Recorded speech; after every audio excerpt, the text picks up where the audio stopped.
காஞ்சிபுரம் மாவட்டம் குன்றத்தூரில் உள்ள இந்திய தேசிய மக்கள் இயக்க தலைமை அலுவலகத்தில் இந்திய தேசிய மக்கள் இயக்கத்தின் நிறுவன தலைவர் டாக்டர் தேசியன் தலைமையில் நடைபெற்ற குடியரசு தின விழாவில் தலைமை ஆலோசகர் ஜான் சேவியர் தங்கராஜ் கலந்து கொண்டு அலுவலக வளாகத்தில் தேசிய கொடியினை ஏற்றி வைத்தார். மாநில பொதுச் செயலாளர் பிரேம் அவர்கள் குடியரசு தின விழாவில் கலந்து கொண்ட அனைவருக்கும் இனிப்புகள் வழங்கினார். நீர்நிலைகளில் ஆக்கிரமிப்பு செய்வதை தடுப்போம், நீர்நிலைகளை பாதுகாக்க அனைவரும் ஒன்று சேர்ந்து போராடுவோம் என இந்திய தேசிய மக்கள் இயக்கத்தின் நிறுவன தலைவர் டாக்டர் தேசியன் உறுதிமொழியை வாசிக்க குடியரசு தின விழாவில் கலந்து கொண்ட அனைவரும் உறுதிமொழி ஏற்றுக்கொண்டனர். தலைமை ஆலோசகர் ஜான் சேவியர் தங்கராஜ் குடியரசு தின விழா சிறப்புரை ஆற்றினார்.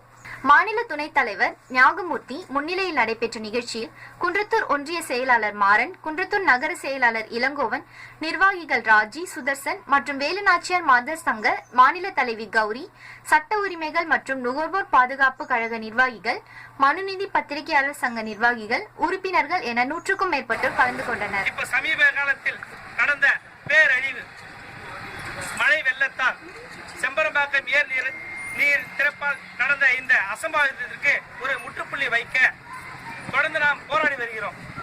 இது குறித்து ஏற்கனவே காஞ்சி மாவட்ட ஆட்சித்தலைவர் அவர்களுக்கும் ஸ்ரீபெரும்புதூர் வட்ட ஆட்சியர் அவர்களுக்கும் முறையாக புகார் மனு கொடுத்துள்ளோம். இதுவரை நடவடிக்கை எடுக்காத காரணத்தால் கூடிய விரைவில் காஞ்சி மாவட்ட ஆட்சித்தலைவர் மீது வழக்கு தொடர உள்ளோம். இந்த நேரத்தில் இந்த செய்தியை அனைவரும் எல்லா இடத்திலும் தெரியப்படுத்தி இந்த ஆக்கிரமிப்புகளை தடுக்க ஒன்றிணைவோம் என்று உறுதியெடுப்போம்.